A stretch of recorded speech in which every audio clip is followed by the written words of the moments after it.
Retrouvez ce journal et les adresses des sites sur www.france-info.com. 11h53, France Info Express. Julian Adriana est arrivée à Rome il y a 1 heure à bord d'un avion médicalisé. La journaliste devrait être réopérée de la clavicule. Sa libération hier soir a en effet tourné au drame. Des soldats américains ont ouvert le feu sur la voiture, blessant Julian Adriana et tuant un agent secret italien. La journaliste a déclaré à son retour ne pas avoir été maltraitée pendant sa captivité qui a duré 1 mois. Serge July, le patron de Libération, estime ce matin que le retour de la journaliste italienne est de bon augure pour Florence Obna. Florence Obna et son guide Hussein Hanoun qui sont détenus en otage en Irak depuis maintenant 2 mois. Pour les derniers retours des vacances d'hiver, ce samedi est classé rouge sur les routes de Bourgogne et de l'Est de la France, mais aussi en Rhône-Alpes dans le sens des départs pour ceux qui vont skier en dehors des congés scolaires. Et les mauvaises conditions météo risquent de perturber encore davantage le trafic.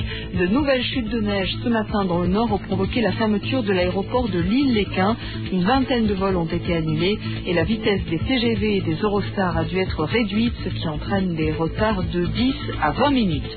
Bonne nouvelle en revanche sur l'autoroute A20. Les poids lourds peuvent à nouveau circuler dans les 2 sens. Les services de l'équipement sont également à pied d'œuvre sur la nationale 145 dans la Creuse. Des milliers de personnes sont en effet attendues à Guéret cet après-midi pour une grande manifestation pour la défense des services publics. Les Corses, quant à eux, vont subir à nouveau les conséquences de cette vague de froid avec des coupures d'électricité tournantes durant toute la semaine. EDF appelle ses clients à maîtriser leur consommation d'énergie. Un samedi de sport avec en début d'après-midi le double décisif au premier tour de la Coupe Davis de tennis entre la France et la Suède. Les 2 pays sont à égalité 1 point partout. Ce soir, suite de la 28e journée de football en Ligue 1 et du rugby avec la 21e journée du top 16. Enfin la nuit prochaine, premier Grand Prix de la fin de la saison sur le circuit de Melbourne.